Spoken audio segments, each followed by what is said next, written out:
WHO standards ప్రకారము మనకు count అనేది more than 16 million per ML ఉండాలి. సో ఒకవేళ మనకు 16 మిలియన్ పర్ ఎంఎల్ కన్నా తక్కువగా ఉంది కౌంట్ అని అంటే అది ఎందుకు వచ్చిందో చూసుకొని దానికి ప్రాపర్ ట్రీట్మెంట్ తీసుకోవాల్సి ఉంటుంది. అండ్ నెక్స్ట్ థింగ్ వచ్చేసి చాలా ఇంపార్టెంట్ మొటిలిటీ అన్నమాట.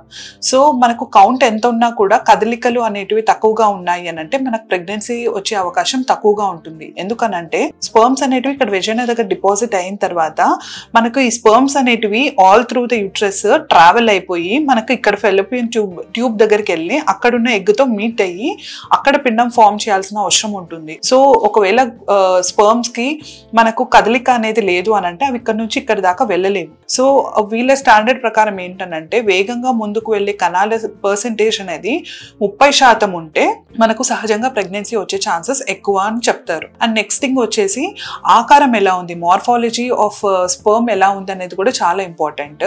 ఒకవేళ అబ్నార్మల్ స్పర్మ్స్ వచ్చాయి అని అంటే మనకు జన్యుపరమైన లోపాలు వచ్చే అవకాశం ఎక్కువగా ఉంటుంది. సో మనకు ఫార్మ్స్ మార్ఫాలజీ ఎలా ఉంది అనే దాన్ని బట్టి మనకు ప్రెగ్నెన్సీ ఛాన్సెస్ ఇంప్రూవ్ ఉంటాయి. నార్మల్ పర్సెంట్ ఏంటనంటే 4% ఆకారం మంచిగా ఉన్న స్పర్మ్స్ ఉండాలన్నమాట. సో దీనికన్నా తక్కువగా ఉంటే ప్రెగ్నెన్సీ రాదా అంటే వస్తుంది, కానీ వీళ్ళతో కంపేర్ చేస్తే మనకు ప్రెగ్నెన్సీ ఛాన్సెస్ అనేటివి కాస్త తక్కువగా ఉంటాయి అన్నమాట.